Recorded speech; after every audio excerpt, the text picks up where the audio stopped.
à tous, bonjour les amis.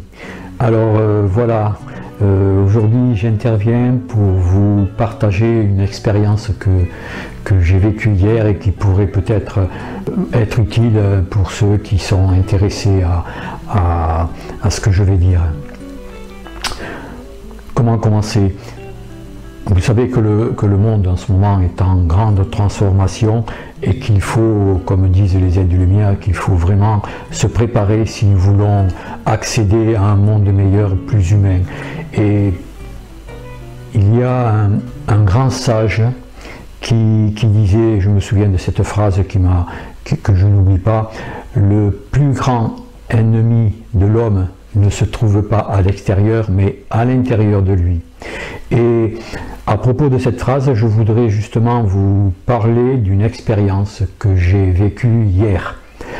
Comme quoi la vie, vraiment, elle nous place toujours à des endroits pour nous faire prendre conscience de notre fonctionnement, savoir un petit peu, pour celui bien sûr qui prend la peine de s'observer un petit peu comment il fonctionne, comment il pense, comment il agit, comment il parle, etc., les habitudes, tout ça, les bonnes, les mauvaises habitudes, savoir un petit peu ce qui nous empêche vraiment de vivre, d'évoluer dans le bon sens et de faire remonter en nous toutes ces zones d'ombre qui sont là et qui quelque part nous pèsent sans trop savoir pourquoi, hein. On ne sait pas trop d'où ça vient, ce malaise, cette tristesse des fois ce pessimisme, etc., etc. Et il est important vraiment, c'est une question de remise en question de soi-même en fait. Et justement hier donc j'ai eu une bonne remise en question qui m'est venue et que la vie m'a permis de vivre. Voilà, nous étions au restaurant hier pour un anniversaire. Et donc un restaurant où nous aimons bien aller parce que nous connaissons bien le cuisinier qui est très sympathique, les serveuses sont aussi vraiment d'une gentillesse très, très remarquée et puis très agréable. Et donc voilà, nous nous asseyons à la table. On attend un petit peu que les choses se poursuivent, la serveuse vient nous demander ce que l'on veut, etc. Et au bout d'un moment, il y a eu un couple aussi qui est arrivé, qui s'est assis auprès de nous. Un couple qui était alors masqué, mais vraiment masqué de chez masqué, avec la muselière cochon, je savais, la muselière blanche avec le nez pointu. Et tout tristouné ces gens, bon, et justement ils se sont assis à la table à côté de nous. Et quand j'ai regardé ces gens, je me suis dit mais quelle bande de pétochards. Mais j'ai vraiment émis des pensées négatives sur eux et leur dire mais mon Dieu, mais réveillez-vous, mais vous ne voyez pas que ces masques ne servent à rien. Enfin toutes sortes de pensées négatives dirigées envers ces gens qui me paraissaient à côté de moi, qui me dérangeaient. En attendant d'être servis, ils avaient leur masque là comme des petits cochons. Et ça me rendait vraiment un petit peu mal à l'aise, agressif, un petit peu, avec des pensées très négatives dirigées sur eux.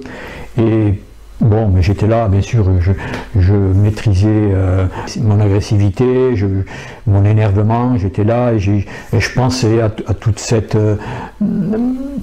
politique que nous avons vue, tous ces événements qui sont là et qui ont été créés de toutes pièces pour nous faire peur. Et ces gens, je les voyais vraiment bien enfermés dans cela et puis assez soucieux, assez méfiants par rapport à tous les autres qui étaient là autour d'eux et qui n'étaient pas masqués. Et en même temps, ils avaient peur. Ils avaient une grande peur sur eux. Bon, et puis donc on a poursuivi la suite, hein, on a pris notre repas. Et puis à la fin, cette dame, bon, bien sûr, ils se sont enlevé le masque pour manger, hein, on ne peut pas faire autrement. Et à la fin, j'ai regardé la dame qui était juste en face de moi, pratiquement à côté là, et elle m'a fait un beau sourire. Et là, j'ai vraiment eu un choc émotionnel assez important. Je me suis dit, mais bon sang, cette dame, elle est comme moi en fait. Elle a peur. Moi aussi, j'ai eu des peurs dans le passé. J'ai vraiment pris conscience que les mauvaises pensées que j'ai projetées sur elle me mettaient dans, comment dire, dans un état négatif sur moi, un état involutif, et je regrettais vraiment, je me sentais coupable d'avoir émis de telles pensées sur ces gens, car j'ai vu que ces gens étaient très gentils, très aimables, et qu'ils avaient peur simplement. Et je me suis dit à moi-même, moi qui des fois me dis, bon, mais je travaille sur le jugement, j'essaye de ne pas juger les gens, de ne pas les critiquer, et je me suis rendu compte que inconsciemment, j'étais encore dans le jugement. Et vraiment, ces gens-là, d'ailleurs, après, à la fin, ils sont allés au comptoir pratiquement en même temps que nous. On a discuté un peu avec eux et j'ai vu que c'était des gens tout à fait comment dire, bons, gentils, qu'ils avaient simplement cette peur immense, qu'ils avaient été vraiment pris par ce tourbillon d'angoisse et de peur de virus, hein, de virus, et qui les mettait dans cet état vraiment de méfiance totale. Et en même temps, ces gens j'ai ressenti en eux un grand cœur, une grande gentillesse, et je me sentais vis-à-vis d'eux, je me sentais mal à l'aise, je regrettais vraiment d'avoir eu de telles pensées aussi agressives envers eux. Et voilà, on s'est quitté, on a payé notre repas, eux l'ont payé, puis on est sorti du restaurant, et puis voilà, on a repris le cours des choses normalement. Et tout au long de la soirée, même de la nuit, j'ai repensé à cette scène qui m'a un petit peu montré que malgré tout encore, j'avais des zones d'ombre cachées à moi qui remontaient, et vous savez, si je dis ça pour moi, je pense que ça doit être pareil pour tout le monde. Hein. On pense souvent qu'on a clarifié toute notre situation de fonctionnement, nos peurs, toutes nos faiblesses, tout cela, et que l'on est enfin débarrassé de tous ces défauts que l'on traîne comme des casseroles.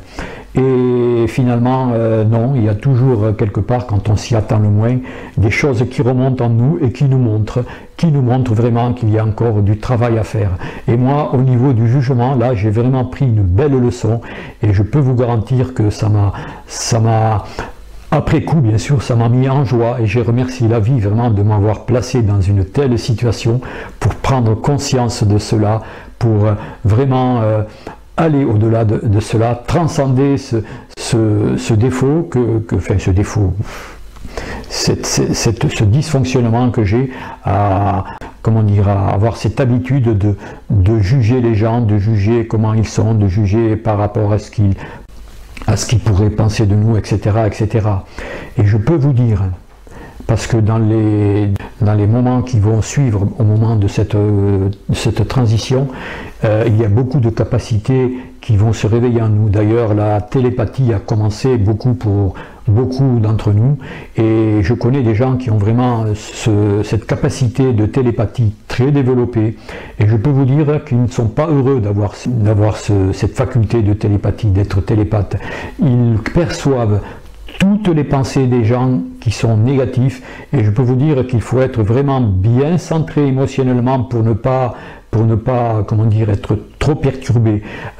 On ne peut pas s'imaginer, surtout quand on va dans les magasins, qu'on croise les gens, quand on est dans la rue, parmi la foule, tout ça, il y a énormément de pensées négatives qu'émettent les gens sans s'en rendre compte, puisqu'ils sont pris dans ce tourbillon infernal de pensées et puis d'habitude aussi, hein, c'est une habitude tout cela, qu'on ne se rend pas compte de comment on fonctionne. Et je peux vous dire que ces télépathes avancés, hein, qui ont vraiment bien développé ce pouvoir, cette capacité, ne rigolent pas, parce qu'ils doivent faire face à toutes ces pensées, à toutes ces pensées de jugement que les gens leur envoient sur eux-mêmes d'ailleurs, hein, quand ils ont des personnes avec qui ils sont en relation. Parfois, ils perçoivent des pensées très noires qui sont dirigées sur eux et c'est pas facile pour eux de gérer tout cela. Et vraiment, si nous voulons vraiment être bons télépathes, déjà bien rester centrés en nous avant et ne pas vraiment désirer cette télépathie si on n'est pas prêt. Et voilà, c'était un petit peu pour parler de cela.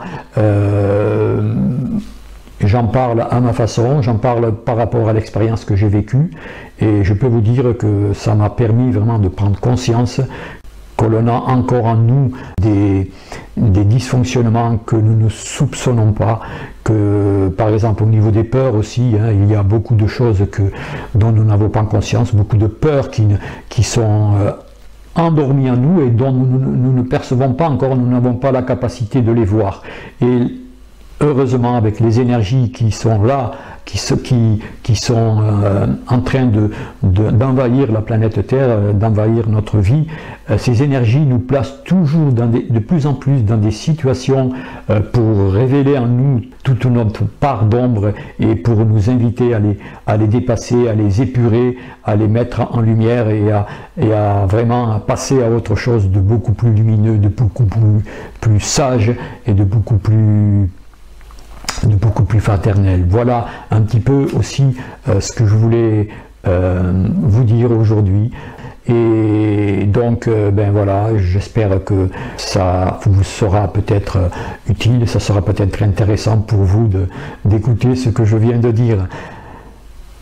Voilà, je n'en dis pas plus, je vous souhaite une bonne continuation, gardez confiance, n'oubliez pas aussi qu'il faut continuer à se préparer pour cette grande année que nous allons vivre, que nous avons commencé à vivre et que ça va s'accélérer de plus en plus, donc confiance, ne nous endormons pas sur nos lauriers, que les choses n'arrivent jamais comme ça sur un plateau toute cuite, il faut vraiment les travailler et les épurer.